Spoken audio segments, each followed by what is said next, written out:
Eto, may nakita tayong langka sa aming tuwain dito sa kapitbahay. Ang plano ko ngayon ay lulutuin ito kasi nga hindi pa ito hinog pero nasa sayo na kung kakain ka ng hilaw.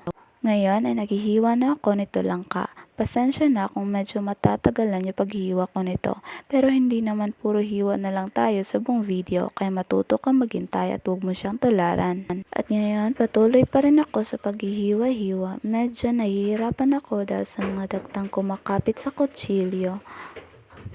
Idagdag mo pa yung handle ng kutsilyo na sirang-sira na kaya sobrang sakit na kamay ko. At heto na nga matagumpay ko nang nabiyak ang langka na ito pero hindi pa dito natatapos dahil pipinuhin pa natin ito at maging ganito na siya. At ready na siyang ilagay sa kaldero at lagyan ng tubig. Sa paglalagay ng tubig, dapat kalebel nito yung pinakaibabaw ng mga langka para matagal itong maubos kasi mag-i-evaporate pa yan maya-maya pagkasaing natin ito. Sa puntong ito, sinasuggest ko na gumamit kayo ng kahoy para tipid sa gasol kasi matatagalan pa ito ng 1 o 2 oras hanggang maging malutong.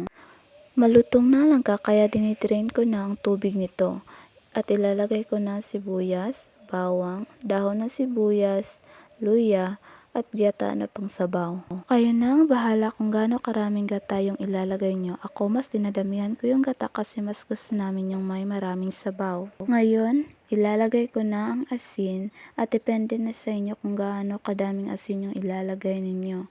Syempre, ang Ajinomoto na magbabalance sa lasa ng asin at hindi magpapahuli ang ating suka na siyang magpapaasim ng konti lang naman sa ating ginataang langka.